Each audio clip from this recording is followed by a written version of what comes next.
Hello guys, welcome, വണക്കം. ഇപ്പോൾ നമ്മുടെയൊക്കെ പൂട്ടിക്കെട്ടാൻ വേണ്ടിയിട്ടുള്ള പരിപാടികളൊക്കെ നടക്കുന്നുണ്ട്. അതുകൊണ്ട് തന്നെ നമുക്കും നിയമപരമായിട്ടുള്ള കാര്യങ്ങളുടെ ഒരു സംഭവങ്ങൾ വേണമല്ലോ. അപ്പോൾ അതുകൊണ്ട് തന്നെ എന്താ പറയുക, എല്ലാം നിയമപരമായിട്ട് തന്നെ കാര്യങ്ങൾ മുന്നോട്ട് പോട്ടെ, ഒരു പ്രശ്നമില്ല. അപ്പോൾ ഒരു പ്രമുഖ നടനുമായിട്ട് ബന്ധപ്പെട്ടിട്ട് ഒരു വെളിപ്പെടുത്തൽ വന്നിട്ടുണ്ട്. ഓക്കെ, അപ്പോൾ ആ വെളിപ്പെടുത്തൽ നടത്തുന്ന ഒരു വ്യക്തി, അദ്ദേഹത്തിൻ്റെ കൂടെ തന്നെ ഉണ്ടായിരുന്ന ഒരു വ്യക്തിയുടെ വെളിപ്പെടുത്തൽ യൂട്യൂബിൻ്റെ അകത്ത് വന്നതാണ്. ആ വ്യക്തി എന്ത് പറയുന്നു നോക്കാം. ഒരു റിയാക്ഷൻ വീഡിയോ ആണ്. ഞാൻ ഈ സംസാരിക്കുന്നത് എൻ്റെ രണ്ട് സഹോദരിമാരും, അതിലൊരു സഹോദരിയുടെ ഒരു മകൾ പാപ്പു, അതുപോലെ തന്നെ സഹോദരിമാരായിട്ടുള്ള നമ്മുടെ അമൃത, അതുപോലെ തന്നെ ഡോക്ടർ എലിസബത്ത് എന്നിവർക്ക് വേണ്ടിയിട്ടാണ്.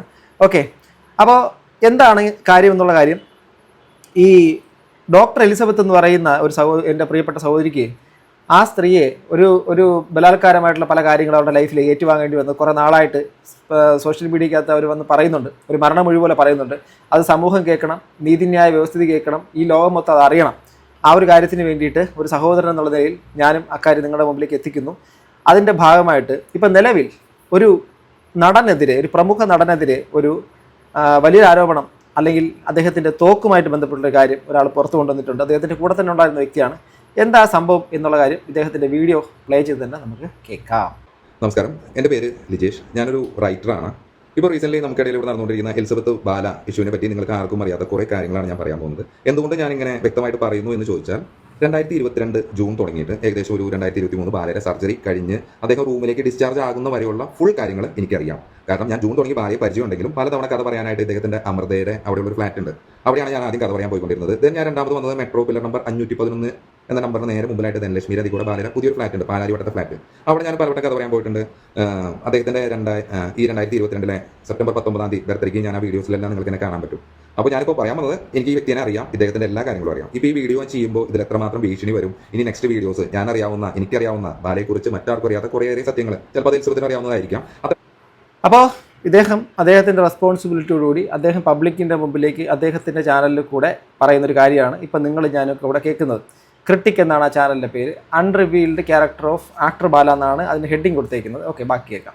കാര്യങ്ങൾ ഞാൻ നിങ്ങളോട് ഷെയർ ചെയ്യുമ്പോൾ എനിക്ക് എൻ്റെ ജീവന ഭീഷണി ഉണ്ടാവോ, എന്നെ ഇയാൾ വണ്ടി അടിച്ചു കൊല്ലോ, ഡ്രഗ് കേസിൽ പെടുത്തോ, അല്ലെങ്കിൽ പിന്നെ കൊട്ടേഷൻ വെച്ച് കൊടുക്കോ, ഇതൊന്നും എനിക്കറിയില്ല. ഇതെന്താണ് ഞാൻ ഇത്രയും കാര്യങ്ങൾ എടുത്ത് പറയുന്നത് എന്ന് വെച്ച് കഴിഞ്ഞാൽ, എൻ്റെ മുമ്പിൽ വെച്ച് തന്നെ പലവട്ടം ഇദ്ദേഹത്തിന് ഉപദ്രവകാരികളായിട്ടുള്ള പലർക്കെതിരെയും ഇതേപോലെ അവരെ വകവരുത്താൻ ശ്രമിച്ചതായിട്ട് എനിക്ക് നല്ല രീതിയിൽ അറിയാവുന്നതാണ്.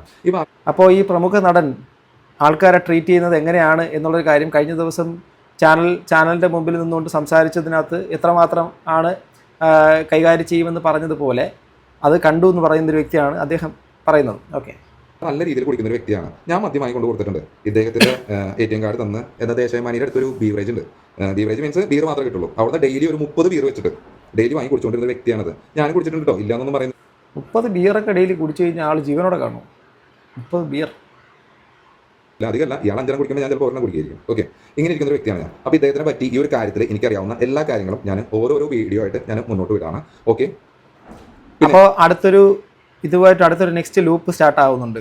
ഓക്കെ, ഈ പാലാരിവട്ടം ഫ്ലാറ്റിൽ ഞാൻ ഇദ്ദേഹത്തിൻ്റെ ബർത്ത്ഡേ ആഘോഷിക്കാൻ വേണ്ടി പോയി. അതിനുശേഷം ഞാൻ റീസെൻ്റ്ലി ഇദ്ദേഹമായിട്ട് അല്പം കൂടി ഒരു മാനസികമായ അടുപ്പം എനിക്ക് വന്നിരുന്നു. കാരണം ഇദ്ദേഹത്തിന് പുതിമുഖമൊക്കെ കാണുമ്പോൾ വളരെയധികം ആരാധിച്ചിരുന്നു. അതേപോലെ തന്നെ എന്താ പറയുക, മൊയ്തീൻ, അത്തരം സിനിമകളിൽ കളപ്പം, ഇദ്ദേഹത്തിനൊക്കെ വളരെ നല്ലൊരു ആക്ടറാണ്. ഞാൻ അദ്ദേഹത്തിന് ബാല സാർ എന്ന് തന്നെയാണ് ഞാൻ വിളിച്ചുകൊണ്ടിരുന്നത്. പിന്നീട് ഇദ്ദേഹത്തിന്റെ കയ്യിരിപ്പെല്ലാം കണ്ടപ്പോൾ ആ സാറൊന്ന് ലൈറ്റായിട്ട് മാറ്റിയിട്ട് ഞാൻ ബാല ചേട്ട എന്ന് ഞാൻ വിളിച്ചിരുന്നു. കാരണം അദ്ദേഹത്തിന് എന്നെക്കാളും പ്രായം കൊടുത്തിട്ടുണ്ട്. അദ്ദേഹത്തിനെ ബഹുമാനിക്കേണ്ടതാണ്. അദ്ദേഹം ഒരു ആക്ടറും കൂടിയാണ്. പിന്നെ ഞാൻ ഈ പറഞ്ഞ ഇദ്ദേഹത്തിന്റെ അടുത്ത് എത്തിയത് എന്തുകൊണ്ടാണെന്ന് വെച്ച് കഴിഞ്ഞാൽ, ആക്ച്വലി ഞാനൊരു പടം ചെയ്യാൻ വേണ്ടി നടക്കുന്നതാണ്. എൻ്റെ കുറേ സ്ക്രിപ്റ്റ് കാര്യങ്ങളുണ്ട്. ഞാൻ ഈ പറഞ്ഞ മലയാളത്തിൽ ഒട്ടുമിക്ക പ്രമുഖ നടന്മാരുടെ അടുത്തും ചേർന്ന് വലുതുമായ നടന്മാരുടെ അടുത്ത് ഞാൻ പോയിട്ടുണ്ട്, കഥ പറഞ്ഞിട്ടുണ്ട്, പല പ്രൊഡ്യൂസേഴ്സിൻ്റെ അടുത്ത് പോയിട്ടുണ്ട്. അത്തരത്തിലാണ് ഞാൻ ഈ ബാലയിലേക്ക് എത്തുന്നത്. ബാലയിലേക്ക് എത്താനുള്ള ഒരു കാരണം എന്ന് പറയുകയാണെങ്കിൽ, ഷഫീഖിന്റെ സന്തോഷം, ഒരു റെമുനറേഷൻ ഉണ്ണിമൂന്നിന്റെ ഫിലിമൊക്കെ ആയിട്ടുണ്ടായി. അതിലെ ക്യാമറമാൻ അദ്ദേഹത്തിന്റെ കെയർഫിലാണ് ഞാൻ ഇവിടേക്ക് ആദ്യമായിട്ട് ബാലയുടെ അടുത്തേക്ക് എത്തുന്നത്. അതിനുശേഷം അവിടെ ഞാൻ ചെല്ലുന്ന സമയത്ത് അവിടെ എലിസബത്ത് ഒന്നുമില്ല. ഞാൻ ചെന്ന ആദ്യ കാലങ്ങളിലൊന്നും എലിസബത്തിനെ കണ്ടിട്ടില്ല. എലിസബത്ത് ആ സമയത്ത് വീഡിയോസിലേക്ക് വരുന്നത്, എലിസബത്ത് എവിടെ എന്നുള്ള ചോദ്യത്തിനൊക്കെ ഒരുപാട് ഇതൊക്കെ വന്നിരുന്നു. എലിസബത്ത് വന്നത് തന്നെ ഇദ്ദേഹത്തിന്റെ ഈ 2022 ബർത്ത്ഡേയുടെ 2-3 ദിവസം മുമ്പ് ബാലയുടെ ഡ്രൈവറായിരുന്ന ജെയ്സൺ പോയി എലിസബത്തിനെ വിളിച്ചുകൊണ്ട് വന്നിട്ടാണ്. കാരണം മാധ്യമങ്ങളൊക്കെ വരുന്നതല്ലേ, ബർത്ത്ഡേ അല്ലേ, ഭാര്യ എവിടെ എന്നൊരു ചോദ്യം വരുള്ളൂ എന്ന് വിചാരിച്ചിട്ടാണ് ഇദ്ദേഹം കൊടുക്കുന്നതെന്ന് തോന്നുന്നു. അപ്പോഴും ഇദ്ദേഹത്തിനൊന്നും അറിയില്ല. നിങ്ങൾക്കറിയാവുന്ന പോലെ തന്നെ ഒരു ബാലയെ എനിക്കറിയുള്ളൂ. പിന്നീടാണ് ഞാൻ ഇദ്ദേഹത്തിന് പറ്റി. അപ്പോൾ ആദ്യം തന്നെ ഇദ്ദേഹം എന്നോട് പറയുന്നത് എലിസബത്ത് ഒരു വട്ട് കേസാണ് എന്നാണ് പറയുന്നത്. ഇദ്ദേഹം ബർത്ത്ഡേയിൽ അന്ന് ഈ പറഞ്ഞ യൂട്യൂബ് ടീമുകൾ എല്ലാവരും പോയി ഭക്ഷണം കഴിഞ്ഞപ്പോൾ ഇദ്ദേഹം എൻ്റെ അടുത്ത് വന്ന് എന്നെ കെട്ടിപ്പിടിച്ച് കരഞ്ഞ് പറഞ്ഞിട്ടുണ്ട്, എനിക്കൊരു കുട്ടി ഉണ്ടാവില്ല, എലിസബത്തിന് കുട്ടികൾ ഉണ്ടാവില്ല, അവരൊരു വട്ട് ലൂസ്, ഇങ്ങനെയൊക്കെയാണ് എന്നെ പരിചയപ്പെട്ടിട്ടുള്ളത്. അപ്പോൾ ഡോക്ടർ എലിസബത്ത് എന്ന് പറയുന്ന അഫക്റ്റഡ് ആയിട്ടുള്ള ലേഡി ഒരു വട്ട് കേസ് എന്നാണ്. ഒരു വ്യക്തിയുടെ ക്യാരക്ടർ അല്ലെങ്കിൽ അവരുടെ പേഴ്സണാലിറ്റിയെ തന്നെ അസാസിനേറ്റ് ചെയ്യുന്ന രീതിയിലുള്ള ആ ഒരു വളരെ മോശമായ രീതിയിൽ ഒരു വ്യക്തിത്വത്തിന് അധിക്ഷേപിച്ചുകൊണ്ടുള്ള ഒരു സംഭവത്തിനെക്കുറിച്ച് ഇദ്ദേഹത്തിനോട് പറഞ്ഞു എന്നാണ് പറയുന്നത്. എത്രമാത്രം കൊടിയ നിയമലംഘനമാണ് ആ ഒരു സാധനം. ഒരു വ്യക്തിയെക്കുറിച്ച്, ആ വ്യക്തിയുടെ മാനസിക നിലയെക്കുറിച്ച് വളരെ മോശമായ കാര്യം മറ്റൊരു വ്യക്തിയോട് പങ്കുവയ്ക്കുക. എനിക്ക് ഈ ബാല പറയുന്നതല്ലേ എനിക്കറിയുള്ളൂ. എനിക്ക് എലിസബത്തിനെ അറിയില്ല. ഞാൻ ഈ വീഡിയോയിലൊക്കെ കണ്ടിട്ടുള്ളതും നിങ്ങൾ പറയുന്ന പോലെ തന്നെ കാര്യങ്ങൾ എനിക്കറിയുള്ളൂ. അപ്പോൾ ഇവരിങ്ങനെ ചിത്രീകരിച്ചു. അതിനുശേഷം എലിസബത്ത് റൂമിൽ നിന്ന് പുറത്തേക്ക് ഇറങ്ങി വന്നപ്പോൾ ബാല എന്നെ വേഗം പിടിച്ചൊരു സൈഡിലോട്ട് വെച്ചു. അവൾ കാണണ്ട, അവൾ ലൂസ്, നിന്നെ കണ്ടാൽ അങ്ങനെ പറഞ്ഞു. അപ്പോഴും എനിക്കറിയില്ല എന്താണ് ഒരു ക്യാരക്ടർ എന്ന് എനിക്കറിയില്ലോ. പിന്നീട് ഞാൻ പല പ്രാവശ്യം കഥ പറയാൻ വന്നിട്ടുണ്ട്. ഇതേപോലെ തന്നെ 2022 ഞാൻ ലുലുമാളിൽ നിന്ന് വൈനും വാങ്ങിക്കൊണ്ട് ബാലിക്ക് കൊടുക്കാൻ വേണ്ടി പോയിട്ടുണ്ട്. അപ്പോൾ ആ സമയത്ത് അവിടെ എലിസബത്ത് ഉണ്ട്. ഞാൻ ഗിഫ്റ്റ് ഒക്കെ കൊടുത്ത് ഞാൻ തിരിച്ചു പോകുന്നു. ദെൻ അതിനുശേഷം കുറച്ച് ദിവസം കഴിഞ്ഞ് ഇദ്ദേഹം എന്നോട് ഒരു സ്ക്രിപ്റ്റ് എഴുതാൻ പറഞ്ഞു. അത് നല്ല രസമാണ് കേട്ടോ. സ്ക്രിപ്റ്റ് എന്ന് പറയുകയാണെങ്കിൽ ശ്രീകാന്ത് നായകനായ ഒരു പണ്ടത്തെ ഒരു പടമുണ്ട്. ആ സമയത്ത് ബാലയുടെ ഒരു പടം കൂടി റിലീസായിരുന്നു, സ്നേഹ ഡബിൾ റോളിൽ വരുന്നത്. ആ ചിത്രത്തിന്റെ പേര് ഞാൻ പിന്നെ പരാമർശിക്കാം, എനിക്ക് കറക്റ്റ് ഓർമ്മ കിട്ടുന്നില്ല. ആ സിനിമയിലെ ക്യാരക്ടറിൽ സ്നേഹ ഒരു പാവം എന്ന് പറയുകയാണെങ്കിൽ ഭർത്താവ് എന്ത് ചെയ്താലും ഭർത്താവിനെ കീഴ്വഴുതി നിൽക്കുന്നത്. ആ സ്നേഹയുടെ സ്ഥാനത്ത് ബാലേനെ വെച്ച് എഴുതാം. അപ്പോൾ എങ്ങനെ ഞാൻ കഥ എഴുതേണ്ടതെന്ന് വെച്ച് കഴിഞ്ഞാൽ, പെണ്ണുങ്ങളാൽ പീഡനം അനുഭവിക്കുന്ന ഒരു നായകൻ, ഭാര്യയുടെ ഡ്രസ്സ് കഴുകിയും ഭക്ഷണം കൊടുത്തും അവളെ പൊന്നുപോലെ നോക്കുന്ന ഒരു നായകനായിരിക്കണം ബാല. അതാണ് ബാല എന്നോട് പറയുന്ന കഥ. അത് വെച്ച് ഞാൻ എഴുതിയ സിനിമയാണ് ആമുഖ അരവിന്ദാശ എന്ന് പറഞ്ഞൊരു സ്ക്രിപ്റ്റ് ഞാൻ എഴുതിയിട്ടുണ്ട്. ഇത് ബാല 2-3 വീഡിയോസിൽ ബാലനെ പരിചയപ്പെടുത്തിയിട്ടുണ്ട്. ഞാൻ പറയാം, റസ്മി എന്ന് പറഞ്ഞ ഏതാ ഷോ എന്ന് എനിക്കറിയില്ല. ബിഗ് ബോസിലെ റസ്മിൻ ഭായ് പാവം എന്തായിരുന്നു ഷോ? ബിഗ് ബോസിൽ എനിക്ക് അവരുടെ പേര് കറക്റ്റ് എന്തായിരുന്നു പേര്? റസ്മിൻ എന്ന് പറയുന്ന ഒരു വ്യക്തി ഒരു ഇന്റർവ്യൂ എടുക്കാൻ വേണ്ടിയിട്ട് ഇത് കേട്ടിട്ടൊന്നും ആ റസ്മിനെന്ന് പോയിട്ട് ആരും ഒന്നും പറയാൻ നിൽക്കരുത്. ആ കുട്ടി ബീബി എന്നൊക്കെ ഇറങ്ങിയിട്ട് അത് ഒരു എന്താ പറയുക, അത് ഒരു നല്ല രീതിയിൽ എങ്ങനെയെങ്കിലും കയറി വരാൻ വേണ്ടിയുള്ള ശ്രമം നടത്തിക്കൊണ്ടിരിക്കുകയാണ്. അതുകൊണ്ട് ദയവായി ആരും അതിനോട് ചെന്ന് അനാവശ്യമായിട്ടുള്ളൊരു വാക്കുകളൊന്നും പറയാൻ നിൽക്കരുത് പ്ലീസ്. അപ്പോൾ ആ ഇന്റർവ്യൂവിൽ ബാല എന്നെ ചേർത്തെടുത്തിട്ട് ഇത് എൻ്റെ റൈറ്ററാണ്, ഞങ്ങളുടെ അടുത്ത് പടം ചെയ്യാൻ പോകാൻ നല്ല സ്ക്രിപ്റ്റ് ആണെന്നൊക്കെ പറയുന്നുണ്ട്. എന്തോ ഭാഗ്യത്തിന് 718 വ്യൂസ് ആയിട്ടുള്ളൂ. ഇയാൾ പടം ചെയ്യില്ലാന്ന് എനിക്ക് പിന്നെ മനസ്സിലായി. ഇയാൾ ചതിച്ച് ഞാൻ നാണം കെട്ട് പോയാണ്. എന്തോ ഭാഗ്യം. എന്തുകൊണ്ട് ബാലേനെ വെച്ച് ഞാൻ പടം ചെയ്യുന്നതെന്ന് വെച്ച് കഴിഞ്ഞാൽ, ഞാനൊരു പുതിയ ഡയറക്ടറാണ്. ഞാൻ എഴുതിയ കഥയ്ക്ക് ഞാൻ തന്നെ ഡയറക്ഷൻ ചെയ്യണം എന്നായിരുന്നു എൻ്റെ ഒരു ആഗ്രഹം. അപ്പോൾ ഇതേപോലെ ഒരാളെ വെച്ചിട്ട് ഞാൻ സിനിമ ചെയ്യുമ്പോൾ ആ ചിത്രം വിജയിച്ചാൽ അതിൻ്റെ ഫുൾ എന്താ പറയുക ക്രെഡിറ്റ് എനിക്കാണ്, ഒരു പുതുമുഖ ഡയറക്ടർക്കും റൈറ്റർക്കുമാണ്. കാരണം ബാല 22 വർഷമായിട്ട് സിനിമ ഫീൽഡിലുള്ളതാണ്. അദ്ദേഹത്തിന് പ്രത്യേകിച്ച് ഹിറ്റുകളൊന്നുമില്ല. എനിക്ക് അദ്ദേഹത്തിന് ഹിറ്റ് കൊടുക്കാൻ സാധിച്ചാൽ, അദ്ദേഹം ഒരു പടം പ്രൊഡ്യൂസ് ചെയ്താൽ എനിക്കൊരു ഹൈപ്പ് ആവുന്ന രീതിയിലാണ് ഞാൻ അങ്ങോട്ട് പോയിട്ടുള്ളത്. ഓക്കെ. പിന്നെ ഏകദേശം ജനുവരിയിൽ ഒരു സ്റ്റാർട്ടിങ്ങിൽ ഞാൻ ഇപ്പോൾ നിങ്ങളോട് പറഞ്ഞ സ്ക്രിപ്റ്റ് കംപ്ലീറ്റ് ആക്കി ഇദ്ദേഹത്തിൻ്റെ അടുത്ത് പോയിരുന്നു. അപ്പോൾ ഇദ്ദേഹത്തിൻ്റെ അടുത്ത് ചെന്നപ്പോൾ ഇദ്ദേഹം ഒറ്റയ്ക്കാണ്, അവിടെ എലിസബത്ത് ഒന്നുമില്ല. അപ്പോൾ ഇദ്ദേഹം എന്നോട് പറഞ്ഞു, ലിജേഷിന് ഇന്നിവിടെ നിൽക്കാൻ പറ്റുമെന്ന് ചോദിച്ചു. അപ്പോൾ അതേ ദിവസം നമ്മുടെ സീരിയലിലൊക്കെ ഭയങ്കര സ്റ്റാർ ആയിട്ടുള്ള അദ്ദേഹത്തിൻ്റെ പേര് ഞാൻ പറയുന്നില്ല, അദ്ദേഹം അവിടെ ഉണ്ടായിരുന്നു. പിന്നെ അതേപോലെ ശേഷം ബാലയുടെ സുഹൃത്തായ ഒരു സിനിമാക്കാരനെ പറ്റി ഞാൻ പറഞ്ഞിരുന്നു. നിങ്ങൾ പല ഷോട്ട്സിലും അദ്ദേഹത്തിനെ കാണാൻ പറ്റും. അദ്ദേഹം അവിടെ ഉണ്ടായിരുന്നു. അതേ ദിവസം വൈകിട്ടുണ്ടായിരുന്ന ഒരു കാര്യം ഞാൻ പറയാം. അതാണ് നമ്മുടെ തോക്ക്. നിങ്ങൾക്ക് എല്ലാവർക്കും സംശയമുണ്ടോ ബാലയെ? അപ്പോൾ ഈ തോക്കിൻ്റെ കാര്യം ഇനി റിവീൽ ആവുന്നതാണ്. ഇദ്ദേഹം പറയുന്നതാണ്. ഓക്കെ, നമുക്ക് ആർക്കും അറിയില്ല. അദ്ദേഹത്തിൻ്റെ കൂടെ ഉണ്ടെന്ന് പറയുന്ന ആളാണ്. അദ്ദേഹം കണ്ടു എന്ന് പറയുന്ന കാര്യങ്ങളാണ് അദ്ദേഹം പറയുന്നത്. ഇതുമായിട്ട് നമുക്ക് യാതൊരു ബന്ധവുമില്ല. നമ്മുടെ സോഷ്യൽ മീഡിയക്കകത്ത് നടക്കുന്നൊരു വിഷയമായിരുന്നു. നമ്മൾ ജസ്റ്റ് നമ്മുടെ സമൂഹത്തിൻ്റെ മുമ്പിലേക്ക് റിയാക്ട് ചെയ്യുന്ന ഒരു സാധാരണ ഒരു പൗരനാണ്. അത് ഇന്ത്യൻ ജുഡീഷ്യറി ഭരണഘടനയെ പറയുന്നതിൻ്റെ അടിസ്ഥാനത്തിൽ നിന്നുകൊണ്ട് വളരെ മാന്യമായ ഭാഷയിൽ വളരെ നല്ല രീതിയിൽ റിയാക്ട് ചെയ്യുന്നു. അതേ ഉള്ളൂ. ഇത് ഞാൻ പറയുന്നതെല്ലാം നിങ്ങൾക്ക് മനസ്സിലാവുന്നുണ്ടല്ലോ അല്ലേ എന്താണ് കാര്യമെന്നൊക്കെ? എനിക്ക് എന്നെ കാണുന്നവർക്ക് മനസ്സിലായാൽ മാത്രം മതി, വേറെ ആരും എനിക്ക് ബോധ്യപ്പെടുത്തണ്ട. ബാലയിൽ തോക്കുണ്ട്, 2 തോക്കുണ്ട്. അത് ഒന്നേ ഇറങ്ങണം, സാധാരണ ചെറുത്, മറ്റേത് ഒറിജിനൽ തോക്കുണ്ട്. ഈ തോക്ക് ഇദ്ദേഹം എപ്പോഴും കയ്യിൽ കൊണ്ട് നടക്കാറുണ്ട്. ഇദ്ദേഹത്തിന്റെ കയ്യിൽ എപ്പോഴും ഒരു ബാഗ് ഉണ്ടാവും. ചിലപ്പോൾ ഈ ബാഗ് ഒട്ടും വെക്കുന്നത്, ഇപ്പോൾ ഞാൻ പറഞ്ഞില്ലേ, കോഗ്രീനെ വെച്ചിട്ട് ഇയാൾ വീഡിയോ ചെയ്യുന്നതും എലിസബത്തിനെ വെച്ച് വീഡിയോ ചെയ്യുന്നതും ഈ വീഡിയോ ചെയ്യുന്ന ആർക്കും അറിയില്ല. നാളെ പ്രതികളാവുന്നത് ഇവരായിരിക്കും. ഇദ്ദേഹം ഒന്നും പറയില്ല, വേറെ ആളെ വെച്ച് ചെയ്യും. കാരണം ഇദ്ദേഹത്തിന് മറ്റൊരാളുടെ അടുത്ത് കെഞ്ചാനോ ഇതിനെല്ലാത്തിനും ഭയങ്കര ബുദ്ധിമുട്ടാണ്. നിങ്ങൾ എലിസബത്തിന്റെ വിഷയത്തിൽ കേട്ടിട്ടില്ലേ? എലിസബത്താണ് ബാലയുടെ റെമുനറേഷൻ വേണ്ടി ചോദിക്കുന്നത്. ഇത്ര വലിയ ആക്ടറാണ്, അയാൾക്ക് റെമുനറേഷൻ ചോദിച്ചു അങ്ങനെ അറിയില്ല. റെമുനറേഷന്റെ കാര്യം എല്ലാ കാര്യം ഞാൻ പറയാം. തോക്കിന്റെ കാര്യം ആദ്യം പറയാം. ഈ തോക്ക് ഞാനന്ന് വന്ന ജനുവരി 2-3 എന്തോ ആണ് ഞാൻ അദ്ദേഹത്തിനോട് സ്റ്റേ ചെയ്യുന്നത്. അന്ന് മുതൽ ഞാൻ ബാലയുടെ ഫ്ലാറ്റിലുണ്ട്. ബാലയ്ക്ക് ഏതോ ഒരു എന്താ പറയുക, ഏഷ്യാനെറ്റിൻ്റെയോ മഴവിൽ മനോരമയോ എന്തെങ്കിലും ഒരു പ്രോഗ്രാമിനോടനുബന്ധിച്ചിട്ട് തിരുവനന്തപുരത്ത് പോകേണ്ട ഒരു ആവശ്യം ഉണ്ടായപ്പോൾ എന്നോട് ഫ്ലാറ്റ് ഒന്ന് നോക്കാമോ ലിജേഷ്? അപ്പോൾ ഞാൻ പറഞ്ഞു, ഞാനിവിടെ സാറില്ലാതെ എങ്ങനെയാണെന്ന് ചോദിച്ചപ്പോൾ അദ്ദേഹം എന്നോട് പറഞ്ഞത്, ലിജേഷ് ഇവിടെ ഇരുന്നാൽ മതി, ഫുഡിന് ഇവിടെ എല്ലാം വേലക്കാർ കാര്യങ്ങളൊക്കെ ഉണ്ട്, ഫുഡ് കാര്യങ്ങളെല്ലാം കിട്ടും, ജസ്റ്റ് നീ ഇവിടെ നിന്നാൽ മതി, നിന്നെ വിശ്വസിച്ച് ഏൽപ്പിച്ചിട്ട് പോകാനാണെന്ന് പറഞ്ഞ് ഇദ്ദേഹം ആ പ്രോഗ്രാമിന് കാര്യങ്ങളെല്ലാം പോയിട്ട് ഇദ്ദേഹം രാത്രി വന്നു.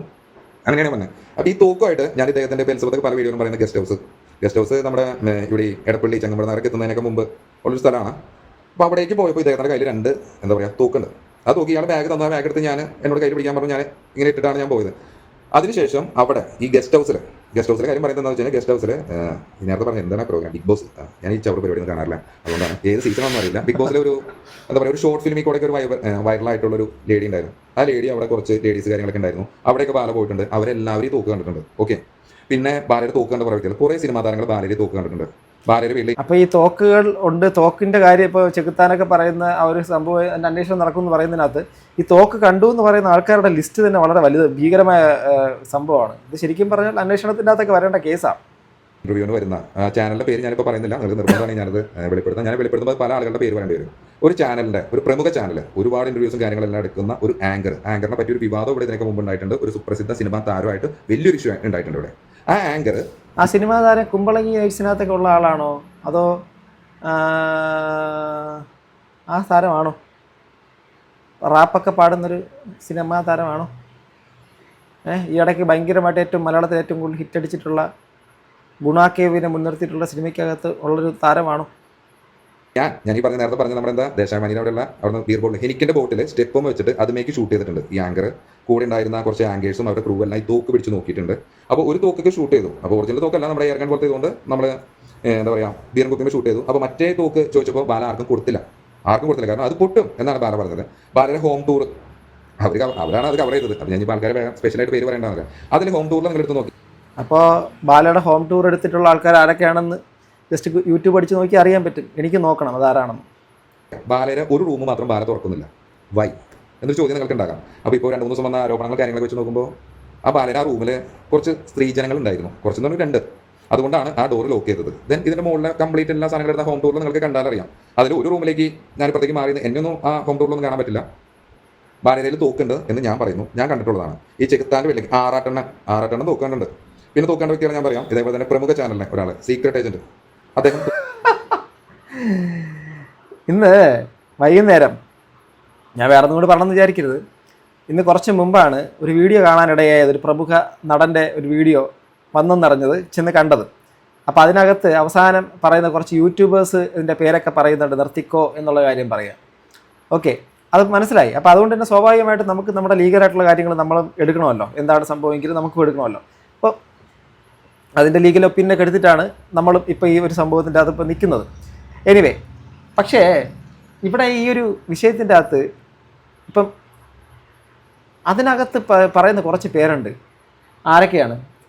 മൂപ്പൻ, പിന്നെ വിവി, ലൈഫ് ഓഫ് അനന്തു, പിന്നെന്താ ഷെഫീന ബീവി, വേറെ ആരൊക്കെയാണ്? ഇങ്ങനെ കുറച്ച് പേരുടെ പേരൊക്കെ പറയുന്നുണ്ടല്ലേ. സാത്താൻ, ഇങ്ങനെ കുറച്ച് പേര്. ഓക്കെ, ബട്ട് ഈ ഒരു വിഷയം ഒരുപാട് പേര് ചെയ്തിട്ടുണ്ടെങ്കിലും ഇത്രയും പേരുടെ പേര് മാത്രം എന്തുകൊണ്ട് വന്നു എന്നുള്ളത് ഞാൻ ചിന്തിച്ചു. ബാക്കിയുള്ളവരുടെ പേര് എന്തുകൊണ്ട് വന്നിട്ടില്ല എന്നുള്ളതും ഞാൻ ചിന്തിച്ചു. അവിടെ എവിടെയൊക്കെയോ ഒരു സ്പെല്ലിംഗ് മിസ്റ്റേക്ക് എനിക്ക് നന്നായിട്ട് മണക്കുന്നുണ്ടായിരുന്നു. സാരമില്ല, കാരണം മുന്നോട്ട് കിടക്കുമല്ലേ, വഴി നീണ്ടു കിടക്കുമല്ലേ, നമുക്ക് നോക്കാം. കണ്ടിട്ടുണ്ട്. ഇതൊക്കെ ഇവർ പറയുമെന്ന് എനിക്കറിയില്ല. ഇവരൊക്കെ അവിടെ വന്നിട്ടുള്ളതാണ്. ഞങ്ങൾ 3 ബെൽറ്റ് ആ പറയുന്ന ടൈമിൽ ബാലയും ആറാട്ടണ്ണനും ഞാനും സീക്രട്ട് ഏജന്റിന്റെ കൂടെ ഉള്ള ഒരു വ്യക്തിയും കൂടി ഒരുമിച്ചെടുത്ത ഫോട്ടോ. ആ ഫോട്ടോ കാര്യങ്ങളൊക്കെ അന്ന് അതിൽ ഞാനുള്ള ഫോട്ടോ വന്നില്ല, അല്ലാതെ അവർ ഒരുമിച്ചിരിക്കുന്ന ഫോട്ടോ വന്നിട്ടാണ് ബെൽറ്റ് എന്ന് പറഞ്ഞത്. അപ്പോൾ ഈ പറഞ്ഞ ഒരുവിധ ആൾക്കാർക്കൊക്കെ ബാലയിൽ തൂക്കുണ്ട് എന്നറിയാം.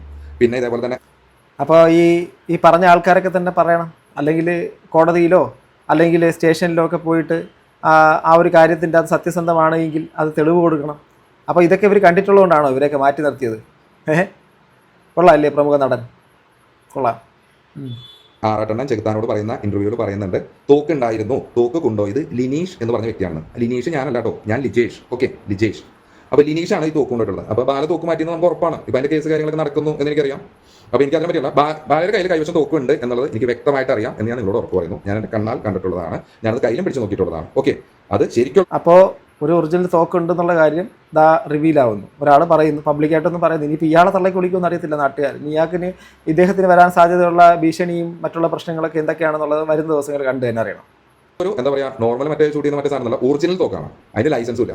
പിന്നെ ബാല മാരിയറ്റിൽ കാർ ഓടിച്ചു പോയി പറഞ്ഞു. ആ കാർ ഓടിച്ച് പോകുന്നത് കണ്ടിട്ട് എലിസബത്തിന് പേടിയായെന്ന് പറയാം. ഞാൻ നിങ്ങളോട് ഇപ്പോൾ പറയുന്നു, ബാലയ്ക്ക് 2012 ബാലയുടെ ലൈസൻസ് കട്ടായി കിടക്കണ്ട, ഡ്രൈവിംഗ് ലൈസൻസ്. നിങ്ങൾ എവിടെ വേണമെങ്കിലും ചെക്ക് ചെയ്തോ, 2012 ബാലയുടെ ലൈസൻസ് കട്ടായി കിടക്കണ്ടാണ്. 2012 ലൈസൻസ് കട്ടായി, ഇപ്പോൾ 2025 ഇപ്പോൾ 2012 ലൈസൻസ് കട്ടായ വ്യക്തി എങ്ങനെയാണ് 2000 ശേഷം വണ്ടി ഓടിച്ചു പോയത്? എങ്ങനെയാണ് നമ്മുടെ നിയമ സംവിധാനത്തിൻ്റെ ഇത്? ബാക്കിയുള്ള എനിക്കറിയത്തില്ല. ഇതൊക്കെ ഇനിയിപ്പോൾ എങ്ങനെയൊക്കെ വരും എന്നുള്ള കാര്യമൊന്നും അറിയത്തില്ല. ഓക്കെ, കൊള്ളാം. ആൾ വന്നിട്ട് ലൈവിൽ എന്താ പറഞ്ഞ്, എനിക്ക് 60 വയസ്സുള്ള പെണ്ണുങ്ങളായിട്ട് മേലായിട്ട് വർക്കുണ്ടെന്ന് ഉണ്ട്. ബാലയ്ക്കുണ്ട്. ഈ ബിഹൈൻഡ് ഗുഡ്സിന്റെ ഹോം ടൂർ നടക്കുന്ന സമയത്ത് ബാലയുടെ റൂമിൻ്റെ ഉള്ളിൽ 2 സ്ത്രീകളുണ്ടായിരുന്നു. ഒന്ന് പാലക്കാട് നിന്നുള്ള ഒരു ജൂനിയർ ആർട്ടിസ്റ്റ് കാര്യങ്ങൾ. അത് അവർ ആ സമയത്ത് ഉണ്ടായിരുന്നില്ല. ബാലയുടെ ഈ ടൂറിന്റെ സമയത്ത് ബാലയുടെ റൂമിലുണ്ടായിരുന്ന സ്ത്രീകളെ ഞാൻ ആദ്യമായിട്ടാണ് കാണുന്നത്. ഇവർ രണ്ടാമത് കണ്ടാൽ എനിക്ക് തിരിച്ചറിയാൻ പറ്റും. ഇവരുടെ പേരൊന്നും ഞാൻ പറയുന്നില്ല, ഇവരുടെ പേരും എനിക്ക് വ്യക്തമായിട്ട് അറിയില്ല. ഞാൻ ആ പേര് പറഞ്ഞ് പുതിയ കുഴപ്പങ്ങളിൽ ചെന്ന് ചാടാനും ആഗ്രഹിക്കുന്നില്ല. ഓക്കെ, അപ്പോൾ ബാലയ്ക്ക് സ്ത്രീ വിഷയം ഉണ്ടോ എന്ന് വെച്ച് കഴിഞ്ഞാൽ ഇഷ്ടം പോലെയുണ്ട്, ഒരുപാട് വിഷയങ്ങളുണ്ട് സ്ത്രീ. ഞാനവിടെ ഇതൊന്നും ഞാൻ പറയുന്നതല്ലേ, അദ്ദേഹത്തിൻ്റെ റെസ്പോൺസിബിലിറ്റി ഉണ്ട്. അദ്ദേഹം പബ്ലിക് മീഡിയക്കകത്ത് ഇട്ടതാണ്. നമ്മൾ ആ ഒരു സാധനം ഞാൻ ജസ്റ്റ് കേൾക്കുന്നതേ ഉള്ളൂ. ഞാൻ അതുണ്ടെന്നും പറയുന്നില്ല, ഇല്ലെന്നും പറയുന്നില്ല, ഞാൻ ഒന്നും പറയുന്നില്ല. കേൾക്കുക, നിങ്ങളും കേൾക്ക്. താമസിക്കുന്ന കാലഘട്ടത്തിൽ അവിടെ പല സ്ത്രീകൾ വന്നു കയറുന്നത് എനിക്കറിയാം. ഇതൊക്കെ നിങ്ങൾക്ക് അറിയണമെങ്കിൽ നിങ്ങൾ പുറത്തുള്ള സെക്യൂരിറ്റിയോട് ചോദിച്ചു നോക്കിയാൽ മതി. അവിടെയുള്ള തമ്പിച്ചേട്ടൻ എന്ന് പറഞ്ഞ ഒരാളോട് ചോദിച്ചറിയാം. എലിസബത്ത് എത്ര ദിവസം കരഞ്ഞിട്ട് ചുവന്ന നൈറ്റ് ഇട്ടിട്ട് പുറത്തേക്ക് ഞാൻ കണ്ടിട്ടുണ്ടെന്ന് അറിയാം. എന്തിനാണ് ഞാൻ അവിടെ നിൽക്കണമെന്ന് വെച്ച് കഴിഞ്ഞാൽ ഞാൻ ഇദ്ദേഹത്തിൻ്റെ അടുത്ത് കഥ പറഞ്ഞ് പുറത്തേക്ക് ഇറങ്ങി കഴിഞ്ഞ് ഞാൻ വീണ്ടും എന്തോ ഒരു സാധനം എടുക്കാൻ വേണ്ടി തിരിച്ചു വന്നപ്പോൾ ബാലരെ ഇവിടെ ഇരുന്ന് പുറത്തുനിന്ന് കരഞ്ഞ് ഞാൻ കണ്ടിട്ടുണ്ട്. കാരണം ഞാൻ പോയി ചോദിക്കേണ്ട ആവശ്യമില്ല എന്തായാലും എലിസബത്ത് കാര്യങ്ങൾ. കാരണം എലിസബത്തായിട്ട് ഈ സമയത്ത് അത്ര അടുപ്പോ കാര്യങ്ങളൊന്നും ഇല്ല. ഓക്കെ, അപ്പോൾ പല സ്ത്രീകൾ കയറുന്നു ഇതേപോലെ ഉപദ്രവിക്കുന്നതായിട്ടുള്ള കാര്യങ്ങളെല്ലാം തന്നെ എനിക്ക് വിശദമായിട്ട് അറിയാം. പിന്നെ നിങ്ങളിപ്പോൾ പറയുന്ന പോലെ തന്നെ ബാല എത്ര നല്ല മനുഷ്യനൊന്നല്ല. ബാലയ്ക്ക് 6ഉം 60ഉം ഒരേപോലെയാണ്. മനസ്സിലായോ? 6ഉം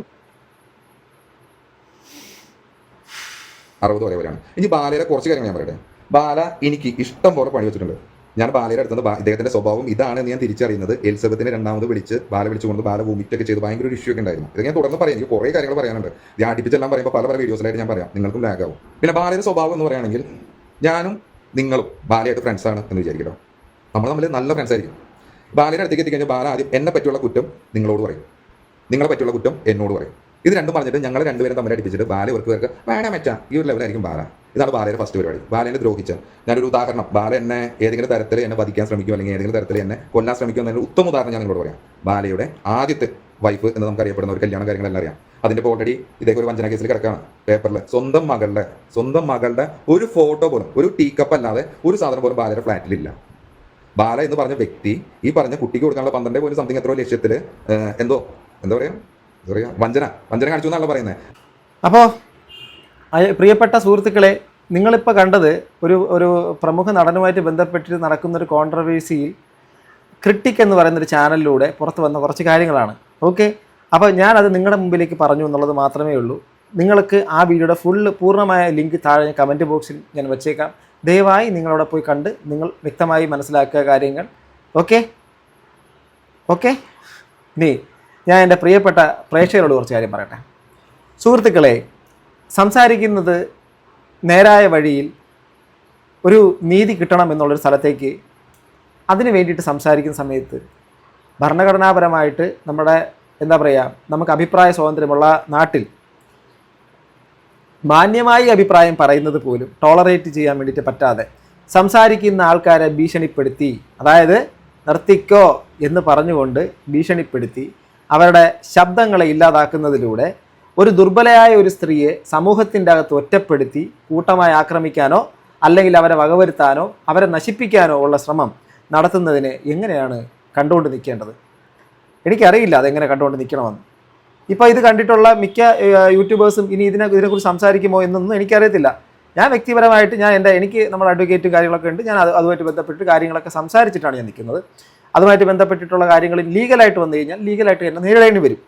ഇനി അത് കേസായിട്ട് വന്നു കഴിഞ്ഞാൽ കേസായിട്ട് എന്നെ അത് നേരിടുകയും തന്നെ ചെയ്യും. അവിടെ എപ്പോഴും ഒരു കാര്യമുണ്ട്, നമ്മളെല്ലാവരും സംസാരിച്ചേക്കുന്നത് നമ്മളൊരാളെ ഒരു സുപ്രഭാതത്തിൽ അയാളെ ചുമ്മാ അനാവശ്യം പറയാനൊന്നുമല്ല. അമൃത എന്ന് പറയുന്ന ഒരു ലേഡി റിപ്പോർട്ടർ ചാനലിന് കൊടുത്ത ഒരു അഭിമുഖം, റീസെൻ്റ്ലി വന്നൊരു ഫോർജറി കേസ്, ആ ഒരു വിഷയത്തിന് ശേഷം തമിഴ്നാട്ടിൽ ഒരു പ്രമുഖ നടൻ പോയി കൊണ്ടുകൊടുക്കുന്ന ഒരു സംഭവം തന്നെ കൊല്ലാൻ നോക്കി മരുന്ന് മാറി കൊടുത്തു എന്നുള്ളൊരു കാര്യം. അതിനുശേഷം തുടർച്ചയായി ആ സ്ത്രീയുടെ ലൈഫിനകത്ത് ഏറ്റുവാങ്ങേണ്ടി വന്ന ഓരോ കാര്യങ്ങൾ സമൂഹത്തിൻ്റെ മുമ്പിലേക്ക് വിളിച്ചു പറഞ്ഞു. ആ കാര്യങ്ങളെ അല്ലാതെ നമ്മൾ ആരും മറ്റൊരു മനുഷ്യനെയും മറ്റൊരു തരത്തിലേക്ക് എത്തിക്കാനുള്ള ഒരു കാര്യവും പറഞ്ഞിട്ടില്ല. സമൂഹത്തിൻ്റെ മുമ്പിൽ അവർ പറഞ്ഞ കാര്യങ്ങൾ പോലും നമ്മൾ പൂർണ്ണമായിട്ടും അഡ്രസ്സ് ചെയ്തിട്ടില്ല. അങ്ങനെ ഇരിക്കവേ അപ്പോൾ എങ്ങനെയാണ് സംസാരിച്ച് ആ ഒരു സ്ത്രീക്ക് നീതി വേണമെന്ന് സംസാരിച്ച് ആൾക്കാരെ ഒതുക്കുന്നത് എന്ന് നിങ്ങൾ കാണണം, നിങ്ങൾ മനസ്സിലാക്കണം. അപ്പോൾ ഈ ശബ്ദങ്ങൾ ഇല്ലാതാകുമ്പോൾ സ്വാഭാവികമായിട്ടും ഇന്നും പ്രമുഖ നടൻ വന്ന് സംസാരിച്ചതിൻ്റെ അകത്ത് പറയുന്നുണ്ട്, വളരെ സ്നേഹമതി, എന്തൊക്കെയാണ് വളരെ സ്നേഹിച്ചിരുന്നു എന്നൊക്കെ പറയുന്നു. കുറച്ച് നാളിന് മുമ്പൊക്കെ എന്തൊക്കെയാണ് പറഞ്ഞത്. എനിവേ, എന്തായിരുന്നാലും ബാക്കിയുള്ള കാര്യങ്ങളൊക്കെ പുറകെ വരും. തീർച്ചയായിട്ടും നിയമത്തിൻ്റെ വഴിക്ക് തന്നെ നടക്കണം. അതിനകത്ത് ഞാൻ തെറ്റുകാരനാണെങ്കിൽ ഞാൻ, മറ്റുള്ളവർ തെറ്റുകാരാണെങ്കിൽ അവർ, എന്താണെങ്കിലും വരും. ഇപ്പോൾ എന്തായിരുന്നാലും ഈ വ്യക്തി വെളിപ്പെടുത്തലും മറ്റുള്ള കാര്യങ്ങളൊക്കെ ഇനിയുള്ള ദിവസങ്ങളിൽ ചിലപ്പോൾ ചർച്ചയാവുമായിരിക്കും. എന്തായിരുന്നാലും ഇത്രയുമാണ് തൽക്കാലം നിങ്ങളോട് പറയാനുള്ളത്. നിങ്ങളുടെ അഭിപ്രായം താഴെ കമൻറ്റ് ബോക്സിൽ രേഖപ്പെടുത്തുക. അടുത്തൊരു വീഡിയോ വീണ്ടും കാണുന്ന റേസ്. ബൈ.